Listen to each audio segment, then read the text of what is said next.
Good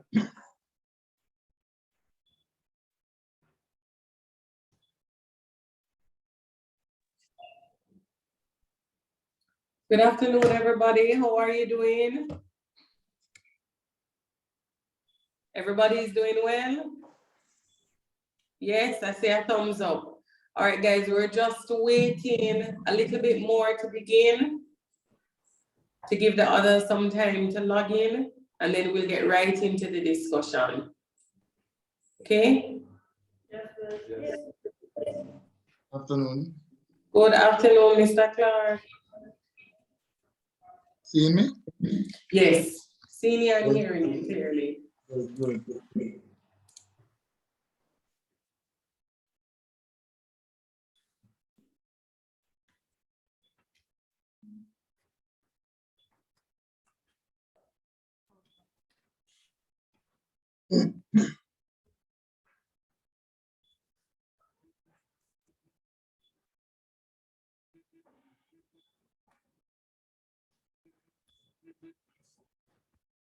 Right. Good afternoon, everyone.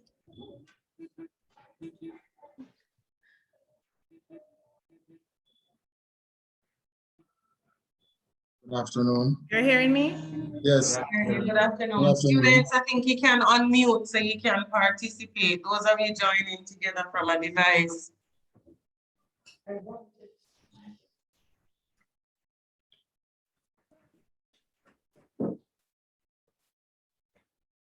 Miss Mackenzie, it's raining outside, so and the electricity is going in and out.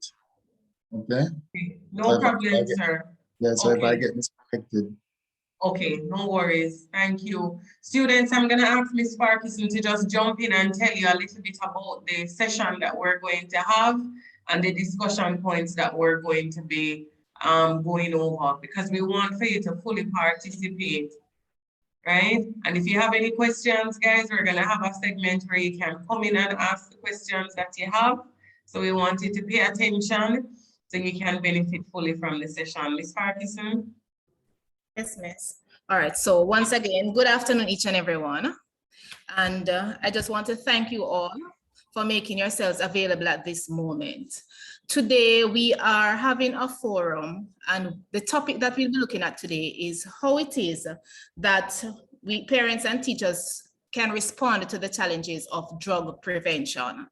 As we are aware, there is quite an increase in the usage of what we refer to as recreational drugs.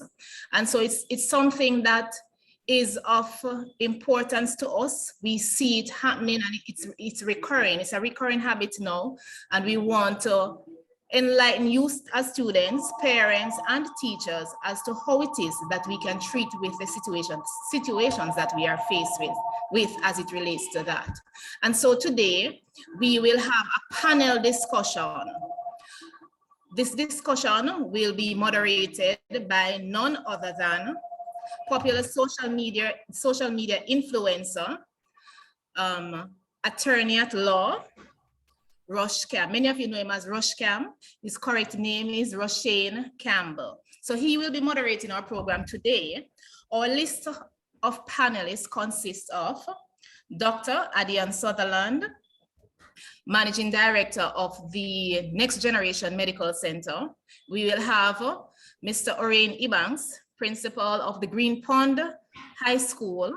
We have Mr. O'Neill Clark, Detective Constable, O'Neill Clark of the Narcotics Division. We also have with us Mr. Orain. Mr. Orain, remind me of your last name again, please. It has, for some reason, it has eluded me. Mr. Orain Roddock, who will be representing the National Council on Drug Abuse. And we have Mr. Renaldo Ramsey, research assistant with the University of the West Indies. So those are the persons that will make up our panel today. And we hope that the discussion will be one that is enlightening, one that is engaging, and one where we can all take away something of substance from it. So I will now turn over. I don't know if our head of school has anything that she would want to say beforehand, just before we begin our program. Mrs. Mackenzie? Thanks, Donna. So the students were running 4 minutes to the time.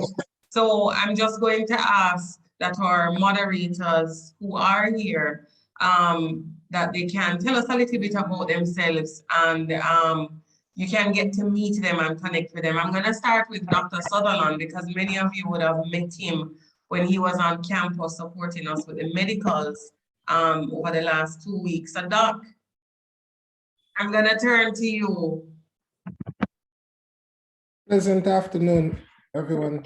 First of all, thanks for having me join in on this very pertinent discussion as it relates to our teens and young adults. And I'm very happy to have the opportunity to contribute to you today.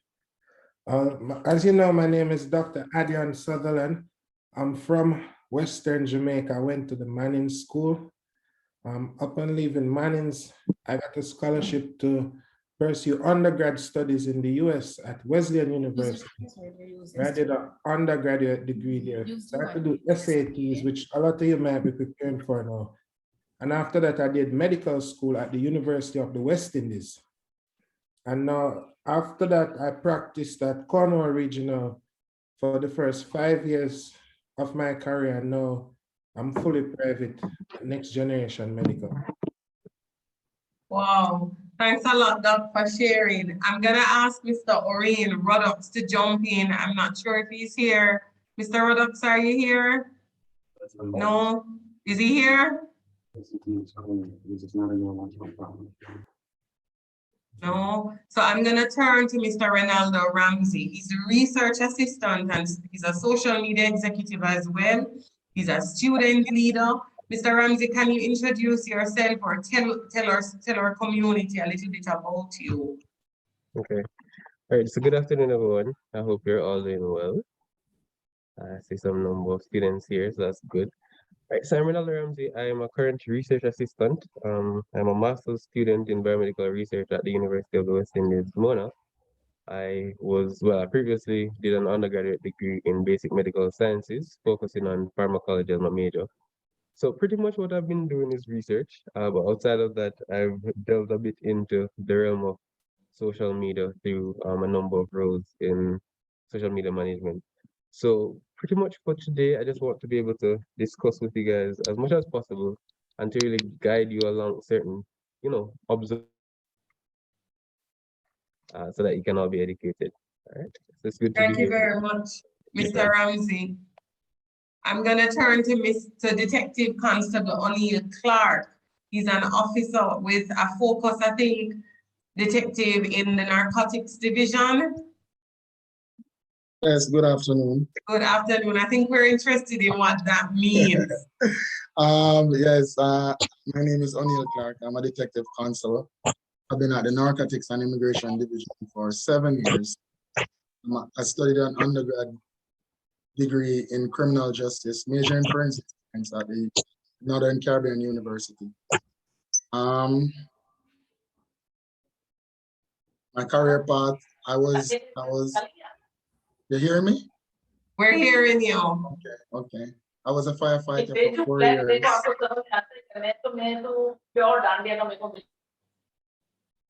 Sorry about that, detective. You can go ahead. So I was a firefighter for 4 years, and I left to join the police force. I am here to give my input and to impart some knowledge on the students about drugs, the use of drugs. And, I'm so excited to hear what is happening.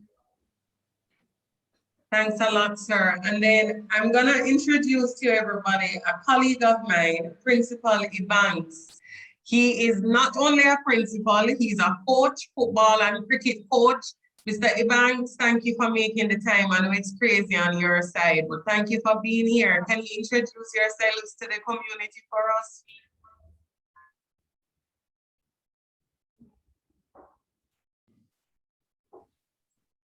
No, I think he dropped off. So guys, as our presenters come back in, our moderator for today, the person who will engage you, because this is not my forte, Mr. Campbell, Mr. Rushcam, a good friend of mine, and a very big part, guys, of our support system at school. So I really want to thank you for coming, Mr. Campbell, and for agreeing to moderate the session. And I'm gonna hand right over to you. All right, thank you. Should I call you Mrs. Mackenzie because of school today? Yes. All right, thank you so much. Now, hello everyone. My name is Roshane Campbell, also known as Rush Campbell. You can call me Mr. Campbell, panelist. We are going to be having a discussion that ultimately the objective is to sensitize, educate, bring a sense of awareness and you know, bring everybody a little bit closer to a solution. We cannot necessarily leave here with the solutions because solutions don't just pop up overnight. You know, there are different variables that are considered when you think about solutions. But I think our conversation can bring us one step closer. We have an hour and we're going to be discussing how can parents and teachers respond to the challenges of drug prevention among teenagers. Now, as Mrs. Mackenzie said, our stakeholders are far and wide reaching. And so we're going to have to find a way to bring in everybody and to have a conversation that is not only constructive, but progressive. Panelists, time is very important. So if you see me if you hear me just unmute and just, you know, you're going on long, we're not here all day. But we also definitely invite questions in the chat. If anybody has any questions, you know, you can definitely put them down in the chat, or you can also raise hand, students who are at school. Last but not least, Zoom protocol, please, please, please mute your mics if you're not speaking. I don't want to have to burn down the live. All right, so let's get into this. We're talking about drug use and abuse, and I think that it's most important that we start from the top. All of us have different ideas of drugs. All of us have different perceptions of drugs, but we haven't defined it. And we need to define it so that we're able to have a proper context of the conversation. So I'm going to ask Mr. Rodok from the National Council on Drug Abuse to give us a broad a definition that to drugs that could probably contextualize the conversation, please. All right, good afternoon, everyone. I just got bumped out in terms of audio. So what I'm gonna do is to just repeat for me in short. Just a definition of drugs as it relates to this conversation, just so that we can have some context. All right, certainly, no problem. All right. When you actually speak of a drug, you're talking about a substance that is mind altering. Anything that alters the mind, right? Alters the way how the body is supposed to function naturally. So let me just preempt the discussion. If you should take Panadol or you should take more than the prescribed amount, although it is over the counter, right? Once it alters the way how your body is supposed to function naturally, it is a drug to you. Ah, very interesting. Dr. Sutherland, to piggyback off what Mr. Rodok said, what is there a sort of, so mind altering is one, but medically, is there a sort of threshold that you look for when you're determining whether or not persons have abused the drugs, or is it along the same line? You're just like, okay, this is altering the mind.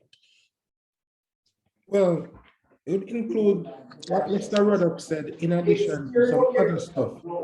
A drug in our context is... I'm begging you to help me, Tamar, with muting. Thank you. Okay. Yeah, I would reiterate what Mr. Rodok said. That would involve drugs in addition to anything that you take into the body, right?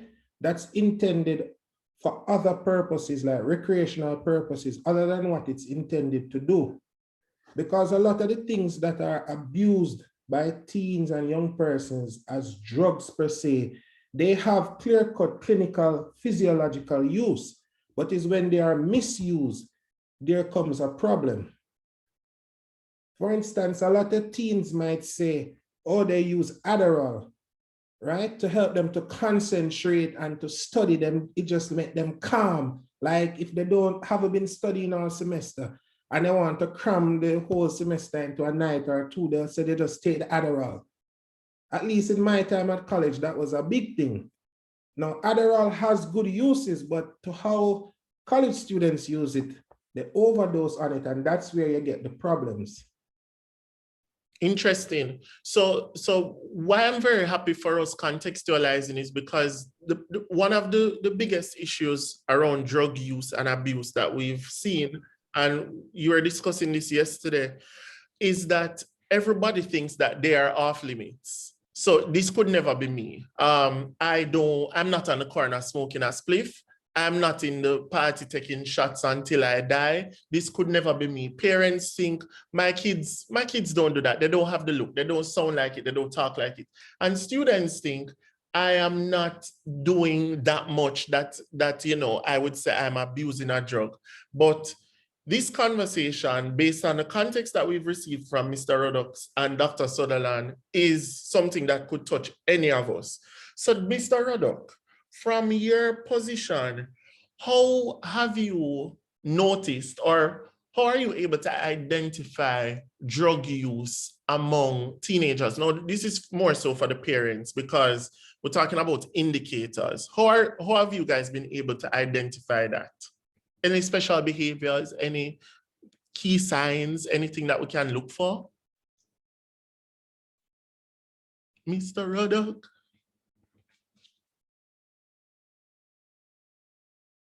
All right. All right, so I wasn't able to unmute. No, yes. Okay. All right, so some of the indicators, and I will hasten to say that there is no specific indicator, right? Because a child behavior, although they are using a substance, it all depends to which degree or to what degree. And a child could be using and the behavior remains the same. So some of the indicators that individuals would tend to look for is a drastic change in behavior from one end of the spectrum to the next. Is either they are overly aggressive or they are much more calm and reserved, right? So once there's a change, you're looking to see, oh, this is a red flag. There's something here for me to investigate as a parent, right?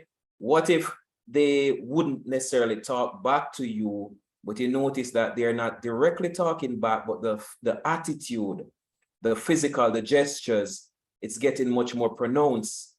You would have spoken to him or her, to your child, and they look at you in this tone of anger, and there's a stamp, there's a drastic stamp, as if, okay, I'm wanting to confront you now, right? These are things that could be possible indicators that this child is actually using a substance. They are varied things.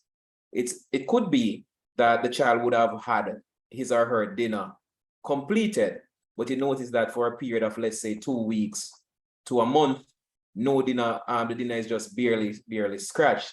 It could be a medical reason just the same, and it could be that they are on a particular substance. So it's not far-fetched. If you actually want to zero in on it, some of the basic things that we would normally look for in terms of a deviant behavior or any change in behavior, it can actually constitute a person or a child using a drug. So this means that as parents, we are required to be paying attention to our children. Yes? Very much so. Very much so. That's the key point. Because to recognize a change in behavior, you would have to be paying keen attention to the student or the child in the first place to be able to say, all right, last week you were doing this, but this week you're doing that. Mr. Ibanks, principal, what have you guys noticed in your experience as a principal to be some of the key indicators when we talk about behavior, when we talk about drug use, when we talk about all of that? Is there anything that you guys have noticed on a large scale in terms of behavior? Well, good afternoon, everyone. Thanks for having me. They touch really on the point. Is it change in behavior? It's a critical indicator that something is wrong. And it is not necessarily that most of the time they are using drugs. And so we can misinterpret the change in behavior for you know, it could be that they have a bad day or something happened at home, physically, emotionally. But definitely the change in behavior is one of those things that we see. They get defiant, like they want to stand up for authority. You know, all of a sudden they get, I would say, brave, expressing some you know, some sort of you know, disagreement, and you find that when they start to do that, they are not able to control their temper. They get very angry easily, you know, and the reasoning ability very impaired. And so it is at that time you realize that you know, there's an issue. Also, another indicator is that they sleep a lot. And if they're not sleeping, they're not in class, they cannot concentrate. Orange juice, you know, those are some of the things that we find that they use to kind of suppress the addiction or the involvement in drugs, you know. And so as an institution, we ask our staff members to look out for these things in our students. Okay, but I mean, from my angle, it also just requires a delicate balance, right? Because if we as parents, or if you as parents, if parents are listening and paying attention to their children, we can find it. But we also don't want you to be responding to every single change in a hormonal teenager and jumping up and saying, Lord Jesus, you're taking drugs. Let's call the ambulance. This is the end of the world. So parents and teachers, it's a delicate balance so that we don't freak out for everything. But we're talking about drugs and we don't know where are the students getting it from? I actually want to ask this to Detective Constable Clark first, because from the narcotics division, you must have some conversations about where students, teenagers are getting access to drugs. It's clearly a pandemic. It's something that is affecting us greatly. Everybody knows popping a Molly. I mean, I go to the barber shop and I hear about the Molly. I'm hearing it in the songs. Where are the students getting it? Detective Constable. Okay. Hi again. They are getting it from all over the place. They're getting it from their communities.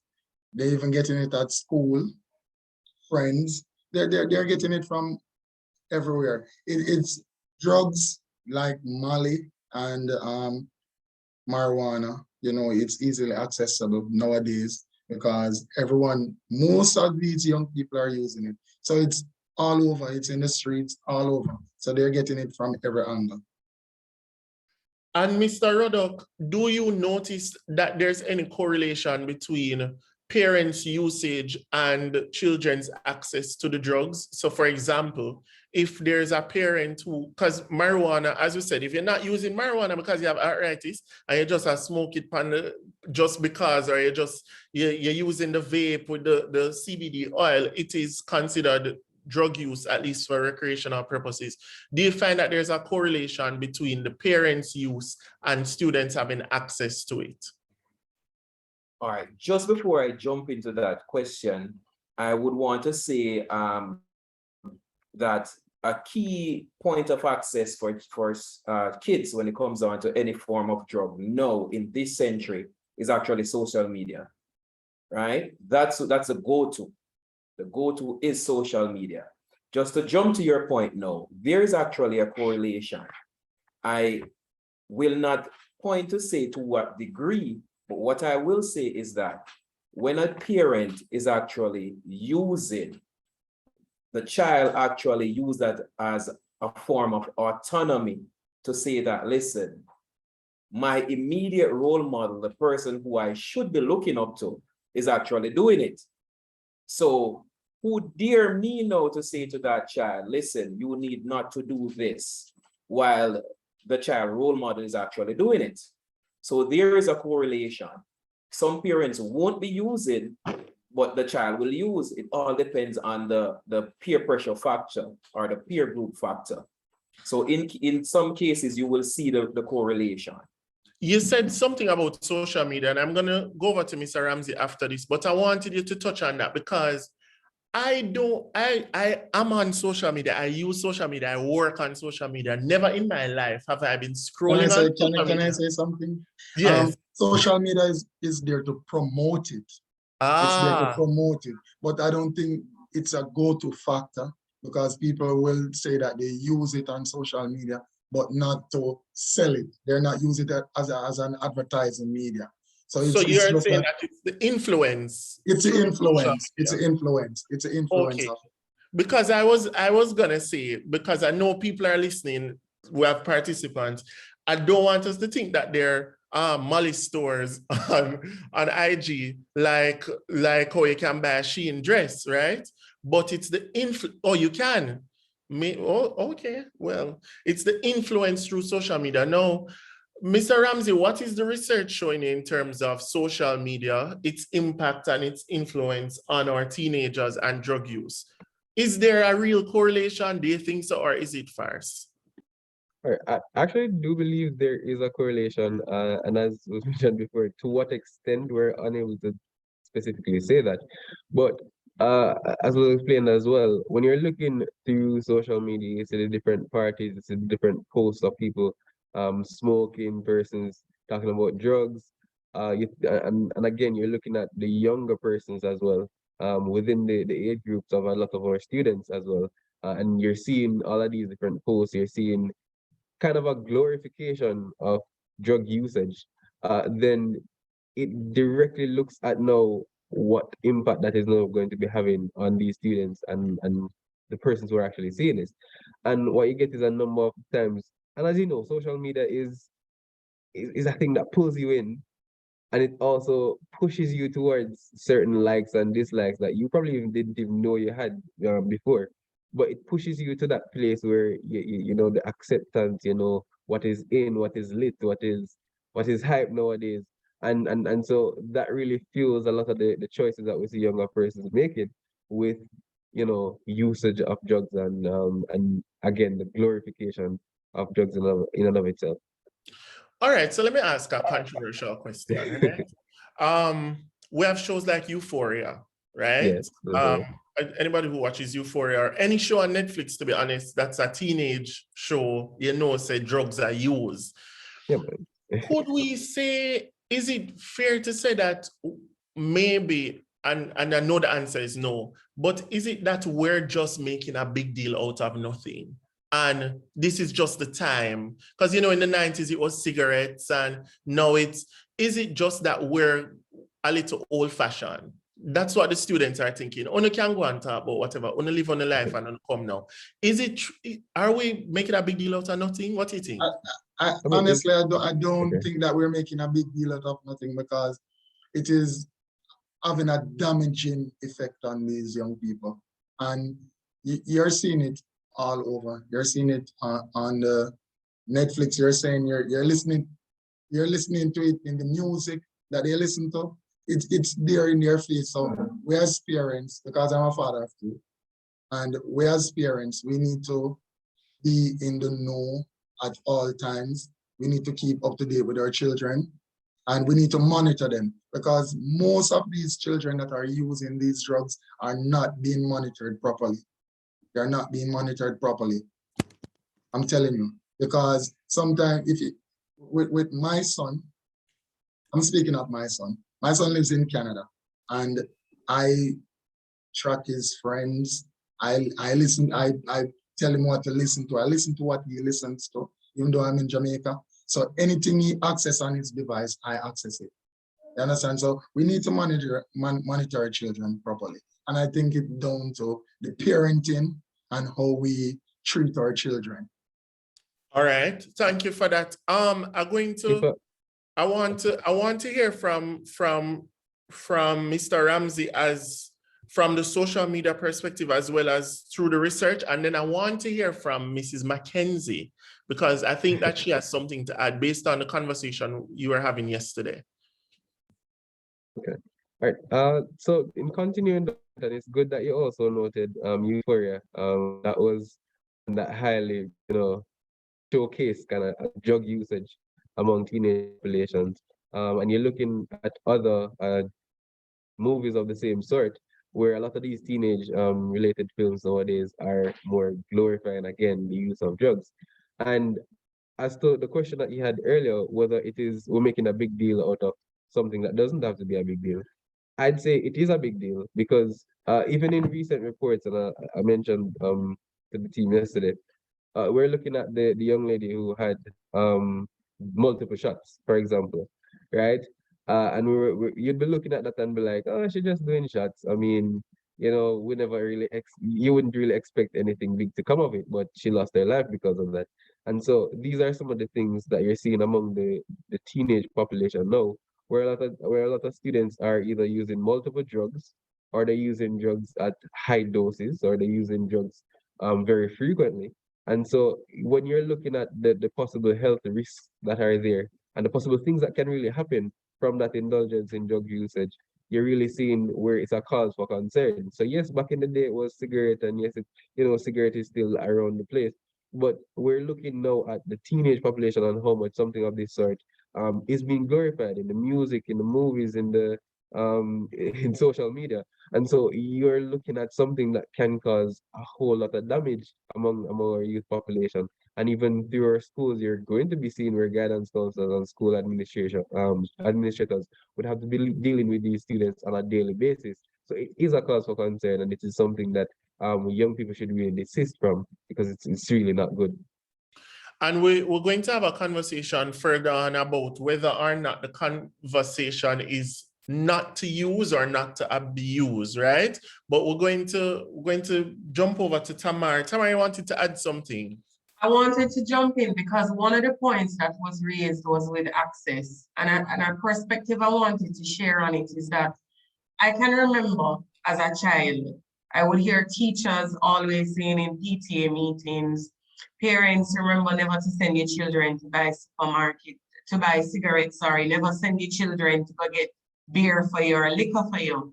And we continue to see that narrative almost escalate.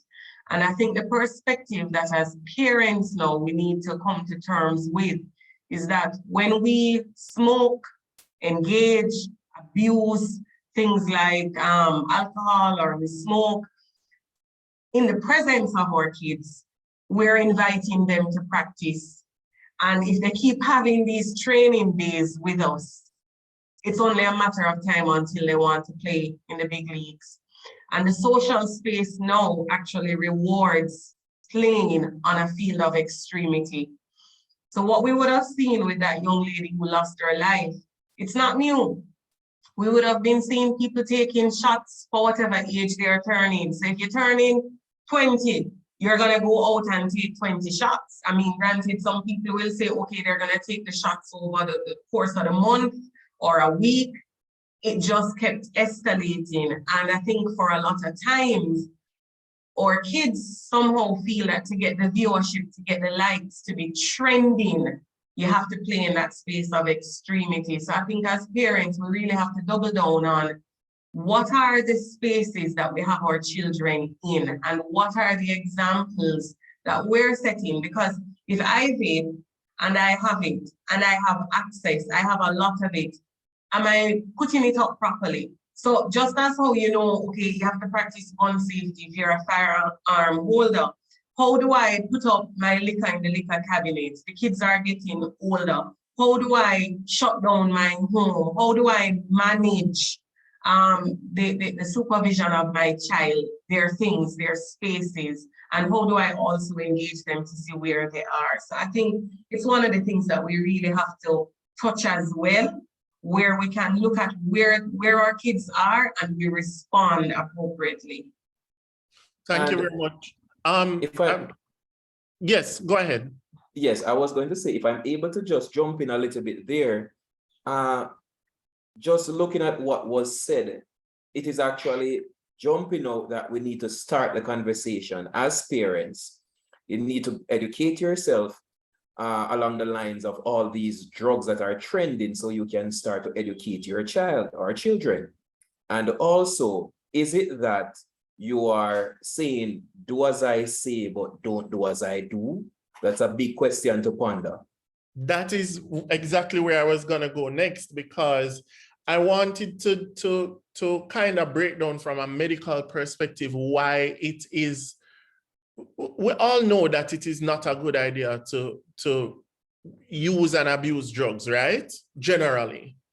But can we talk, Dr. Sutherland, about drawing that line of distinction when it comes to adults and teenagers and the effects it might have on a teenager versus an adult? Because the adults are saying, you know, yeah, man, but me, I use it. But remember saying, no, go bother me, you know, okay. That's not true. Absolutely not. So let us break down the effects that it will have on a student, and the adults also know, but let us give them a little education there as well, just to drop that in before we go on to like the systemic and the systematic issues, as well as the solutions that we can come up with dealing with the issue. Dr. Sutherland. Alrighty. So when a child decides to take up or abuse any form of drugs, right? Their bodies aren't as immature as an adult. Their minds aren't as fully formed. Their organs aren't as fully formed as yet.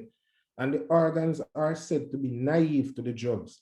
So the effect these drugs and chemicals will have on a younger person, starting out like the first time drinking, smoking, they are more at risk of having bad experiences from it, right?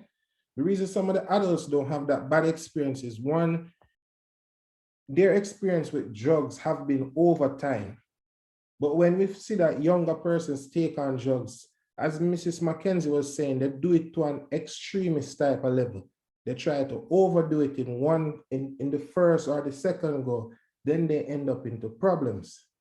Another pertinent point to note about drug abuse is that we are not all the same. Some of us have underlying medical conditions that aren't diagnosed. For instance, that young lady that drank the shots and died, probably she has an underlying liver problem that she didn't know about. Why that happened to her? Because what she tried is probably what her friends have tried before and nothing happened. So only an autopsy will tell that.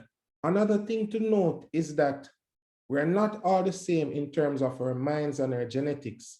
Some persons are from families that have mental illnesses in them. For instance, schizophrenia and bipolar disorder. Those things have a familial predisposition. So if you have an uncle or auntie that in Jamaican context, we say, yeah, man, I have one mad uncle, but him workless, him never try come to that. No. In your family, there is schizophrenia. So the fact that you have a family history of mental illnesses like schizophrenia, bipolar disorder, when you decide to smoke or drink, use Adderall, Molly, or any of those things, there's a very high risk that it will tip you over into that mental illness surfacing. Like for instance, it happens a lot with the schizophrenics, where when you see them take like this, they smoke or they drink, their eyes look wild. Like the eyes just popping out of the head and you're like, this person just looks crazy or they look wild, and they take it for granted and say, this is a high, this is a cool feeling, but no, it's the mental illness that's surfacing in them.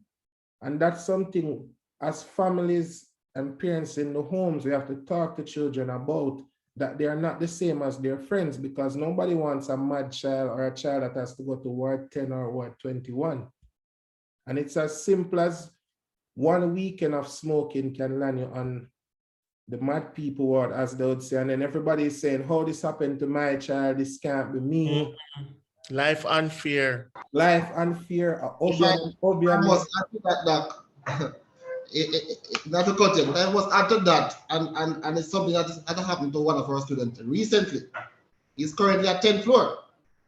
And the discussion before he reached the 10th floor with his mom, and he was saying to his family, he was saying to his younger sibling that no matter what they do, avoid Molly and the meth. And that was his charge to his sibling. And a few days after, it was on 10th floor. Because the reality is, different persons react differently. So the irresponsible behavior in using these drugs is critical. And so we need to be mindful of that as students and as parents as well.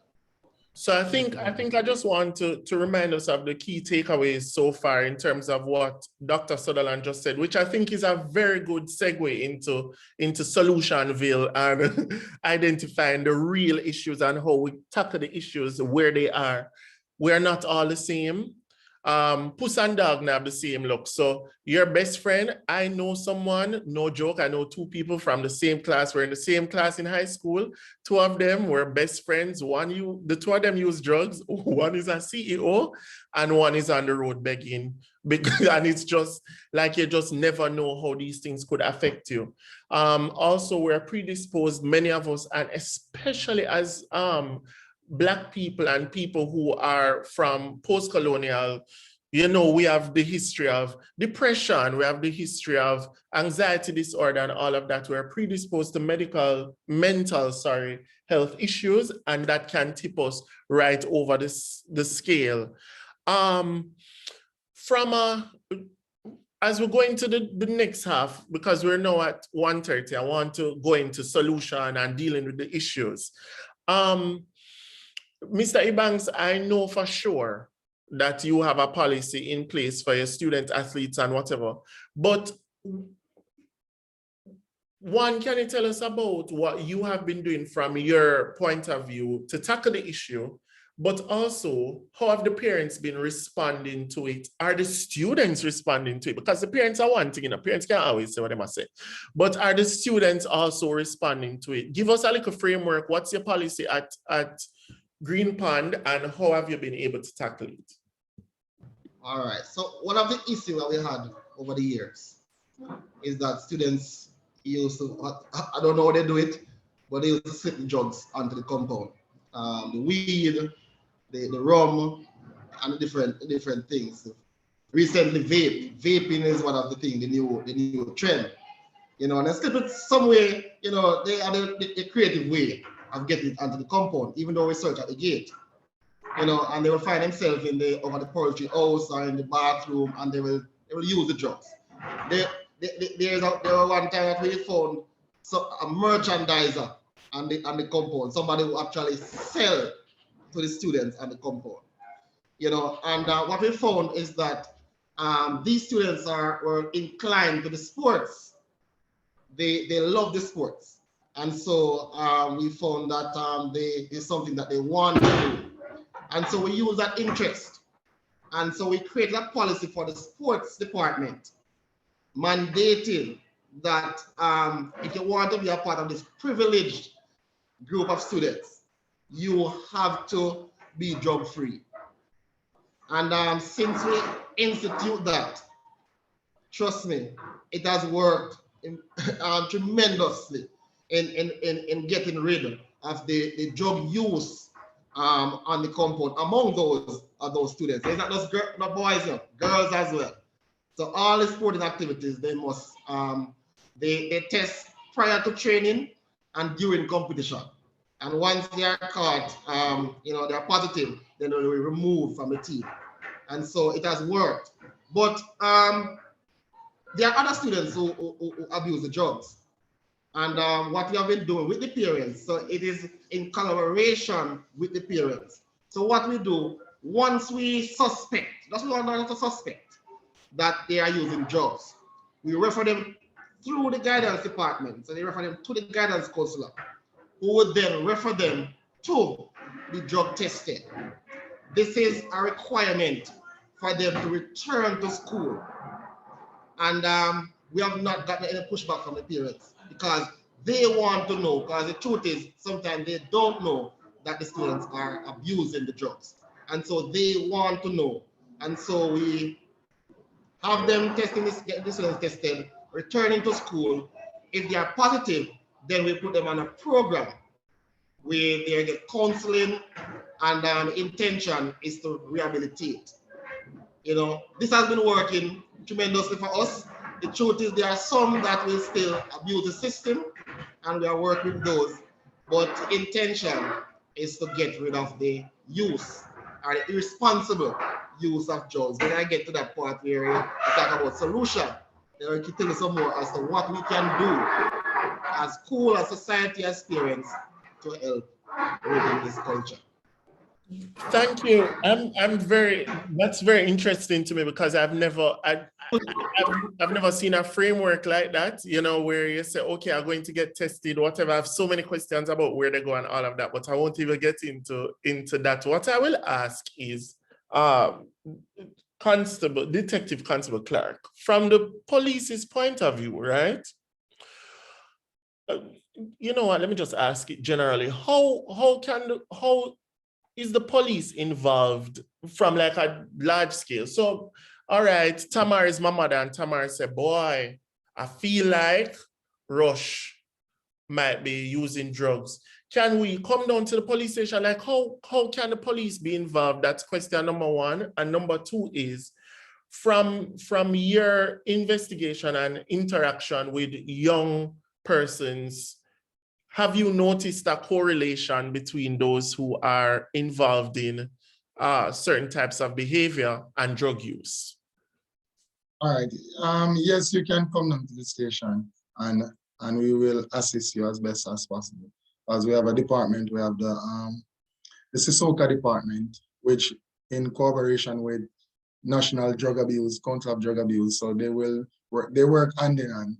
And there's a correlation, yes, with those who use it, the children who use it and their parents, because most times you find the kids that uses these drugs, their parents use it also. So you will see that on an average, we'll have like, say a 7 out of 10. A lot of parents use it with their children.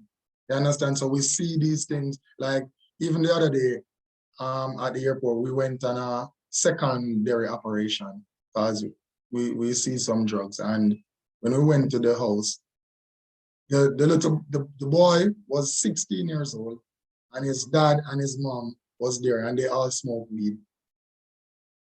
So it's a hand-in-hand thing that if we as parents, we don't set that standard for our children, and we're not dealing with it, then our kids will follow the same path. And it makes it difficult for the law enforcement officers to control the kids from using it, because they're getting it everywhere. They're seeing it in their houses, they're seeing it at school, they're seeing it everywhere. So it's hard to monitor. So this is the elephant in the room. The question is, the parents are complaining. The parents are complaining. Eh? The students are like, whatever. The teachers are complaining. This is clearly an issue that is systemic, a systematic issue, a system issue. Not even where did we go wrong? Can each person identify for me a touch point in our society? You want to say something before? I just wanted to jump in to say on the point that the detective raised, one of the things we have to realize, if I am confident that my children are not doing it, I don't smoke, nobody don't smoke, nobody in my house uses drugs, right? Here's where we tend to go wrong. It's still my problem, because my kids are gonna be associating with kids who have access, who are seeing it. So even if I think that's unrelatable, that could never happen to my child, we need to get to the stage where we recognize equally that what we see happening around us is equally happening to our kids. And therefore, we all equally have a responsibility. Either we're feeding it by ignoring it, because not talking about it, not doing anything it's a response. It's a response that supports the behavior. And so it has to be a case where everybody doubles down to one, talking to their children, providing access to information, useful information. So the approach can't be, don't try it, don't do it. If I ever hear your name calling this at school, watch out for you and me. That's not a response anymore. It has to be a case where we so arm our children that when they encounter it, they are responding with what they believe in. They have access to the information. They fully understand why I'm not going to try it. Not just that my mother told me not to bring it into our house. And that is actually touch point number one. You answer my question before I ask it. Thanks. Because what I really want to know is what are some of the touch points that we've identified? So we look at the 360. Where are areas of weakness as a society where we can tighten up on? So number one, what Tamara said is true. And it's a two-in-one point. Number one, we don't do community parenting anymore. It's every man for themselves. And once me do my thing and you do your thing, remember that can't happen to me no, because there's no way my children can go to school, their children, right? Yeah, crazy. But point number two that she made is lack of information and education. So we're thinking about touch points. Where are our Achilles heels? Where are our blind spots? So for each person, I would love for you to, in your particular area, identify a blind spot. And I think from a all right. legislation point of view, Really? because I think the law is a bit slack on when it comes to the use of marijuana. Because before the Maradine incident, smoking ganja was illegal. But after the Maradine incident, they said that you can have 2 ounces or less, and that will decriminalize. So you cannot be arrested for it. You understand? So I think the law is a bit slack on that, because before the incident and before they decriminalized 2 ounces or less, we used to have less kids using it. Or even when children use it, they will not let it be so obvious. But now it's very public. It's in everybody's face. All right, I've Andre Hunt who wants to jump in, but before that, I take one more touch point, Tamara, and then we jump in. I would want to hear from Mr. Ramsey. What do you think is one of our blind spots, and how you think we can tighten down on this part, on a particular issue that we're having as it relates to drug use and abuse with our teenagers? I think one of the main points that we haven't really been looking at as much as we should is the significance of that peer interaction among our students, among our youth, among people in general. Now, a number of times we do set policies, we do try as best as possible to curb a particular behavior that we see in our schools or just in society. But we forget that one of the greatest ways to reach people is to reach them with people who have something in common with them. And so we need to focus a lot on student and student interactions and how we can use the good ones, the ones who are understanding that, we shouldn't be abusing drugs, the ones who are ambassadors for that behavior that we want to see in our youth. We need to be using those students a bit more in order to help deter others from those practices. Going through school in general, you listen more to your friends than you do to your teachers, and sometimes even your parents, because those persons are within a particular age group and situation that you associate yourself with. Show me your friends and I'll tell you who you are. We need to be using those students a bit more to also to develop that resistance within our schools, because policies can help, parents can help, administrators can help. But if the students among themselves are not encouraging each other to say, hey, we're going to stay away from this particular lifestyle, then it will all be for nothing. Or let me not say that, but it will be limited in terms of the reach that we're getting from this new intervention that we're pursuing. And I do remember correctly back when I was in high school, and there was a time when they had some sessions with students, student leaders within the school on drug abuse, and I believe we actually went through some training with some students as well. Because while being a student council rep at my school, when I was in high school, one of the things I really noted is, yes, the school administration can do a lot, and yes, parents can do a lot. But at the end of the day, if as a student leader, I'm not helping to motivate other students to change from a particular behavior and to kind of have those kind of remedial sessions at a individual level with them, then they're not going to fully get the impact of what the change we're bringing about. So I think that's my touch point there. I like that very much actually, because it's something that we don't talk about enough, how much like peer influence is a very, very important thing, even in families, you know, like, Rush, yes. could I get in a point? My voice. Oh, yes, but is you are coming to next, you know? Oh, okay, no problem. Yes. Guys, I'm trying to make my 360 graph. Look here, I'm trying to make my 360 graph, and I promise you, everybody's gonna. But I was saying that even in families, you know, Tamar, you have 2 kids. Let's just say, for example, and one, you know that they are very close, and one is going in a certain direction, and the other one is in a more positive direction. You would be very surprised to know how they could influence each other. So just to let you know the touch point so far, as Mr.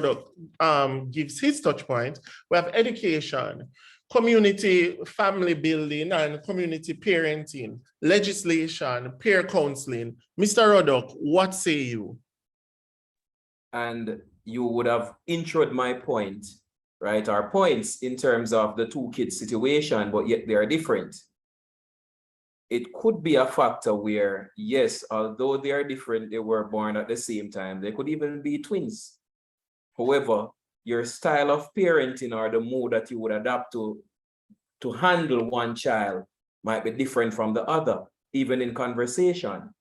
So what we need to zero in on is actually the why behind the behavior.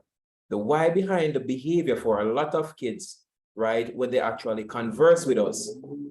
It came out the other day in the pop-up surveys that we did as a council. A lot of the children, the kids are saying across Jamaica, what they're saying is that the parents are not listening. 1, they're not listening. 2, they don't care, right? And those 4 children allow them to be, 1, not only curious, but indisciplined. It leads to indiscipline. And if they perceive you as not caring, it simply means that it's going to drive them into the aspect that Mr. Ramsey would have mentioned, the peer circle, right? And they're going to be knitted in that peer circle. And whatever my peer is actually saying, that's gospel. So it's going to come again where, listen, their mindset might be completely, there's a disconnect between you, the parent, what you're saying, and what my peer group is saying. I had a case like that where the child was adamant that, listen, you're just my mother, you're in the house, that's it. What my friend says is that is actually what I will do. And to the point that Dr. Sutherland would have mentioned, I had a client just like that. He's from a history of paternal schizophrenia, right? He has a background of that. And he initiated marijuana use, and within 3 months, he was chronic.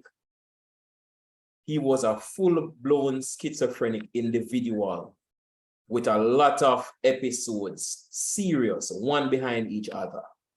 So a person has to be extremely careful. And just to throw in this for the parents, after you or your child would have repeated a drug use, the decision to say that you are no longer using, sometimes it is not yours. The brain would have already been altered, right? So that child whose brain is much more fluid, that child would have been hooked to the substance. So you have to think about it from that perspective as well, right? And you doing it in your house, okay, they see me doing it, they would have not tried it in my view, right? But you gently, you would have allowed an inch of whatever you are using to be hanging around the house. And what do you think that they're going to do with it out of curiosity, right? Just think about that point a bit.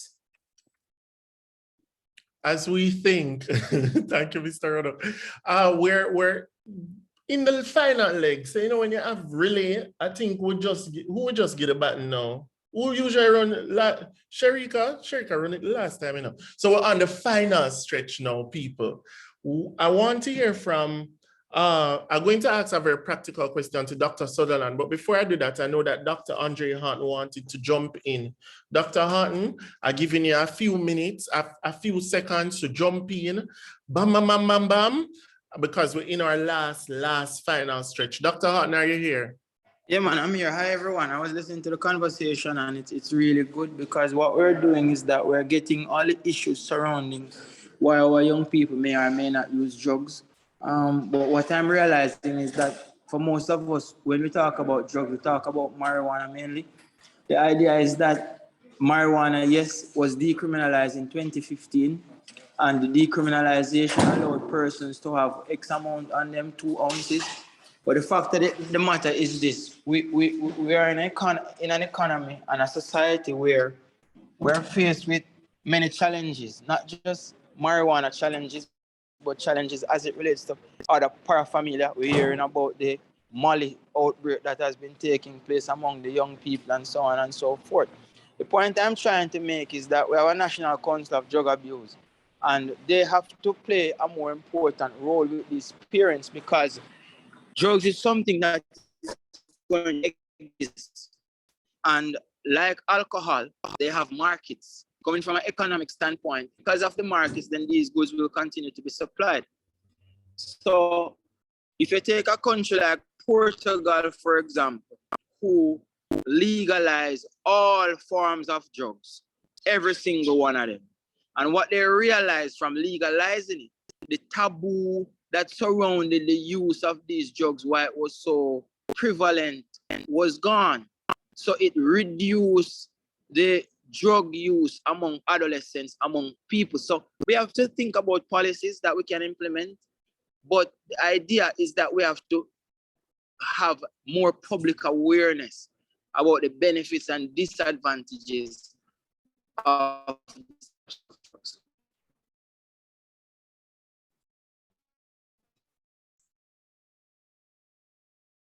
Is it me or? I think he froze. Yeah, Yeah, I man, think I'm it is done. out. I'm done. Oh, Okay. we caught the gist of the last part. We caught the gist. But thank you very much, Dr. Horton. You know, I agree because guess what? Let me tell you something that did happen. I don't know if you guys saw when the newspaper released this thing about how Mali is becoming like the newest, biggest drug. Is a newspaper that sound like Moon or Sun. You know, you have Sun, Moon, and right. So that paper, but I said it was so strange how we never got a full PR move then from the National Council that would have sort of combated that, because it sort of was like an ad. The students want to try it. They love it. It's so fun. It's a new pandemic. It would have been great. And this is a message to anybody also, if there was a counteractive sort of conversation. Mr. Rodok, what say you? Yes, there is actually a reason for that. There is actually a reason for that. Guided by, as Dr. Horton would have mentioned, Portugal. When we take things, a lot of times it will not necessarily fit for Jamaica, right? Or fit in the context of a Portugal. The whole culture is different, so we have to look at that as well. Also with the policy or with the blow in the media regarding Mali, let me just put this out there. 2022 wasn't the introduction of Mali to Jamaica. Mali has been around in Jamaica from as early as 2013. It's always been used, Mali ecstasy has always been used in the tourism industry.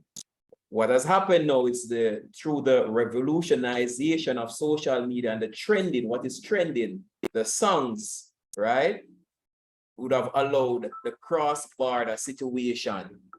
So not only that, what you have to look at, guided by policies and guided by research, you could not have jumped on the bandwagon with a newspaper. A newspaper is designed to sell. So you cannot jump on that bandwagon. What you have to do is to mobilize your strategies and your offensive by gathering data, because it could be one quadrant of Jamaica that is actually using Mali, but yet the newspaper will carry it as Jamaican. It's a Jamaica issue. So we, in terms of the council, have to get that data to say that this is what we're seeing in terms of the rapid assessment that we did the other day, to look at what the users or what the kids are actually saying. So to that now, we will have a bigger survey, a bigger study to actually produce hard-hitting data. So we cannot run behind a newspaper.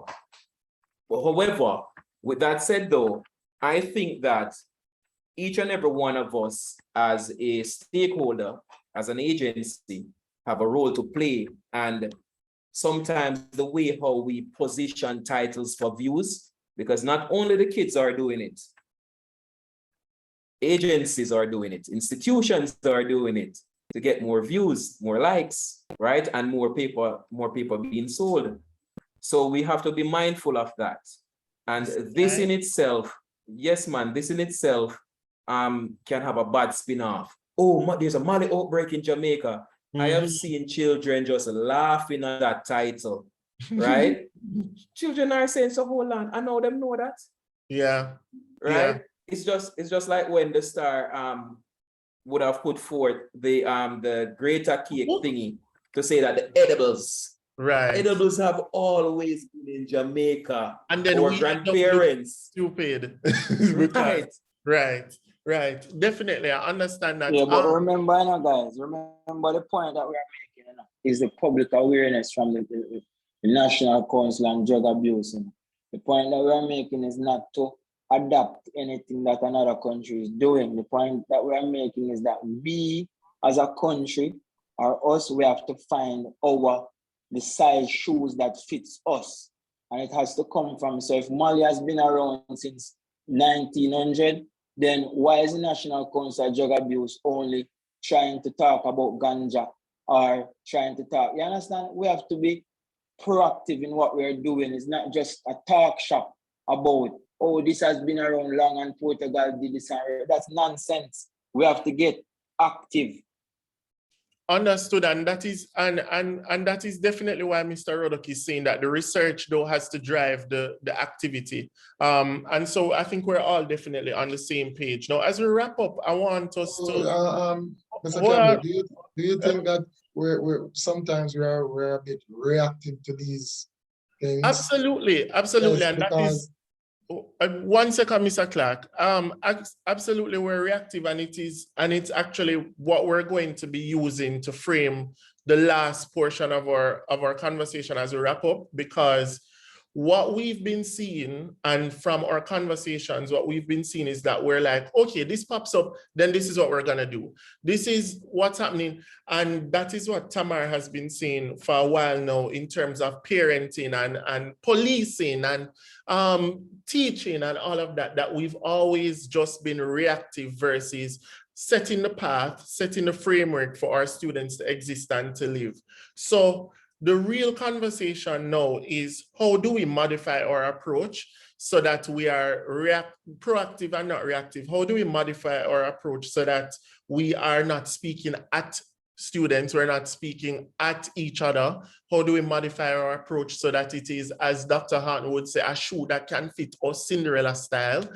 And how do we modify our approach so that it is redemptive and not one that condemns our students? We're gonna use that to wrap up. But before that, right before that, I'm in my last stretch. I really want to hear from Dr. Sutherland as it pertains to practical medical advice on what we should do in the event that one of our students, our friends, students are watching this, our friends, our children, or students, whatever, if we see where they are suffering from an overdose, if they are, can we flush it from their system? Is there any first aid technique? As a matter of fact, can we manage any of this?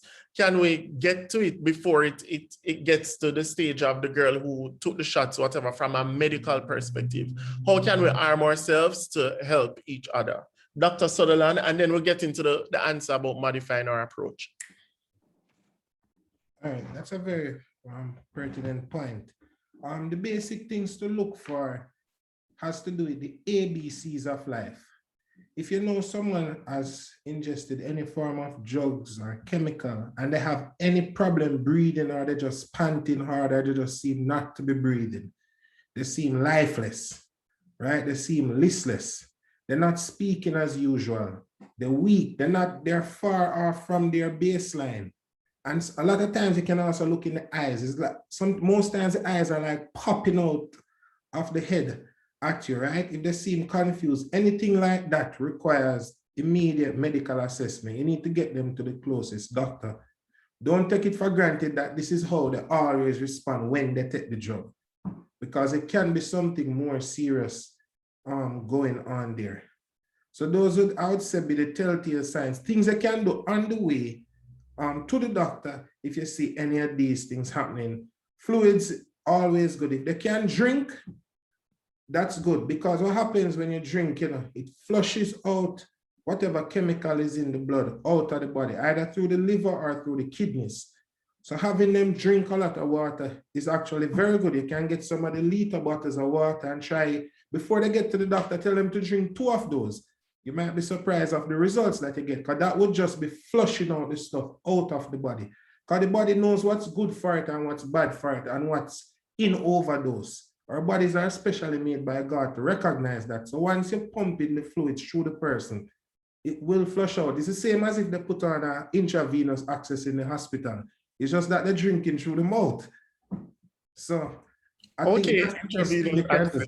Okay, intravenous access. Right. Yeah. Sorry, Drew. Yes, thank you, intravenous access. Thank you, Dr. Sutherland.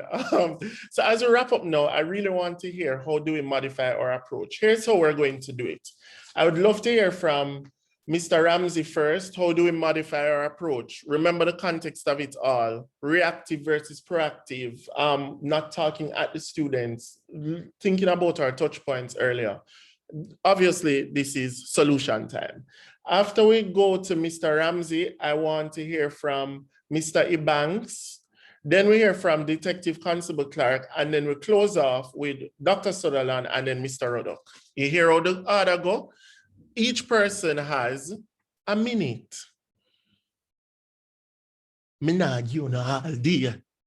All right, let's go. So let's start with Mr. Ramsey. How do we move forward? I don't think I'll need a whole minute, but all I'd say is, from the earlier point that I made, we know that students use drugs. We know that there are societal issues regarding drug usage, whether marijuana, molly, whatever form of drug it is. Again, these student-led programs, or these programs that incorporate students as ambassadors against a particular kind of behavior, pattern of attitudes, instead of waiting to hear what the next drug is, whether we're going to hear another newsletter about edibles or about Molly or about marijuana or about just smoking in general or about drinking, instead of waiting on that next publication, let us have those programs implemented within our schools, and really beefed up to the point where students are now, they feel proud to be a part of these kind of initiatives to kind of stem certain challenges that we're having in the school level. So I'd say, instead of wait until we hear about the next drug, look at what we can do now to implement programs to incorporate students, parents, teachers, everyone, all the stakeholders. But also peer counseling is really important from a student to student perspective in resolving our issues. I'm playing the Oscar music now. Right. Thank you. Mr. Ebanks, you have some solutions. If you want to do it in point form, because I know you have several solutions. The truth is that just like in previous times when early sex was an issue, and they were talking about abstinence, and after a while they go to safe sex.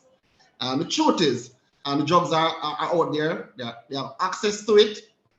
We have to teach responsible behavior, responsibility in using these drugs, because at the end of the day, the access is out there. And I can tell you from a school perspective, we are not dependent on the parents at this time. We want their help, but the truth is we are not getting that. And that is where the breakdown is. And so as a school, for what my solution, we have to change the paradigm, change the mindset. And so it's about promoting positive behavior. It's about, what we are doing, we spend 1 hour on drug abuse. And I can tell you that maybe probably about 5% of our students are abusing drugs. We want to use an approach that we promote positive behavior in school. And in so doing, we pull more positive activities in our students.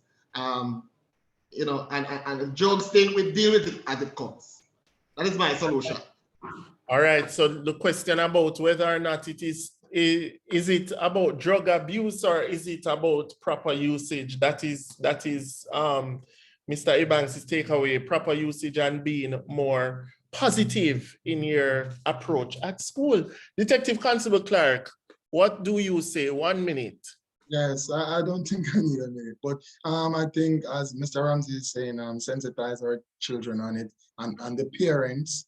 And from a legislation point of view, I think it needs to be a bit more tighter.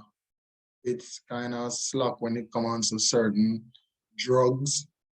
And if we should take the approach like the Philippines, like we don't want to be that radical, like what the Philippine president did with the influx of cocaine in their country. We don't want to be that radical that, hey, we go kill every drug dealer. No, but we need to tighten our legislation on it and to sensitize our parents and our children on it. And I think we could have a better control of what is happening. All right, thank you. As we move on to Dr. Sutherland and then Mr. Ruddock, I'll remind you that a few years ago, we were a country that would use single-use styrofoams and scandal bags like nobody's business. And there was a lot of conversation about how can we change this thing that is so embedded in our culture. I just always like to remind people that when we want to do something, if we really want to do something from a national point of view and perspective, it can be done if all the stakeholders are involved and we push aggressively to have it done. Dr. Sutherland. All right. On my final point, I think what can be done, telling people things, and there's a policy that says show, not tell, right? I think if there can be programs within like schools that bring children to like the psychiatric wards or to like where they have like wards at the states or persons who have been messed up by drugs, and they have small group discussions with those persons when they're stable, I think that can have a lasting effect on students. Because what's showcased in the media, you know, is the cool side of drugs. How drugs make you more sociable, that feeling of empathy, the feeling of euphoria. That's what's in the minds of the young people that drugs do. Not much is really shown as to the bad part, the negative side effects, like your friend that you said. You know that one is a CEO and one is on the road. That's not being publicized. I think that could be a very leading point to getting through to kids, because I think awareness is a big part of it. I think they're just not aware that this thing can go bad or go sour. They're just naive that, no, man, I see all the artists doing it and they're being glorified. So that's what I want to be. I see my role models doing it. So they look at the bright side. And we're all overreacting, right? Right, yeah. Sure.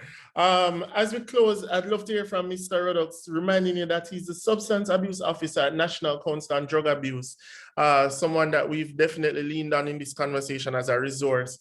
What say you? How do we ensure that we are proactive and not reactive before we hand over back to Principal Tamar?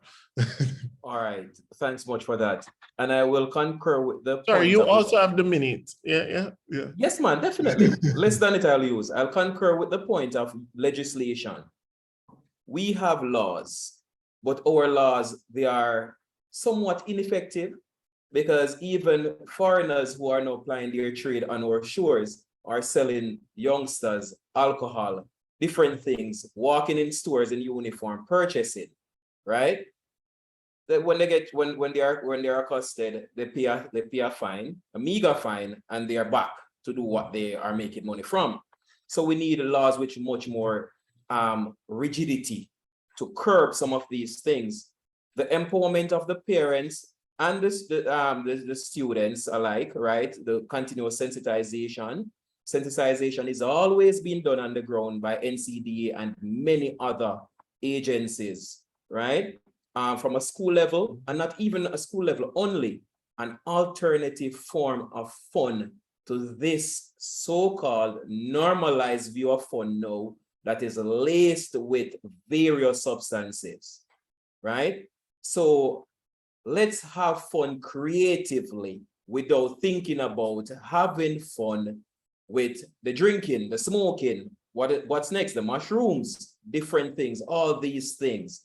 And I'm guessing the mushroom is for another conversation. Right, because, right. So the takeaways are empowerment, enforcement, and education, the 3 E's I would like to call it. Mr. Rodok, are there any resources available to persons who might think that their children are using drugs, abusing drugs? If you notice that your peers are and you're concerned, if you are a parent and you're also concerned, any resources? All right, definitely. The Western Regional Office is located at 4 Car Crescent in Montego Bay, right beside the family court, right? Sensitization is done straight through that office, right? If you need your students to have this sort of a participatory conversation, to hear their point of views, that can be set up. Another thing is that if you suspect that a child is in need of assistance relating to drug use, substance abuse counseling is done there. Also, let's say you are of the view that, okay, I think that my grade 8, something is happening with my grade 8, but I'm not so sure, but I need them to be screened, right? So they are not being tested, they're just being screened. That can be done as well. The team can be mobilized to do that, right? And just a point, we work with all levels of stakeholders. Thank you very, very much.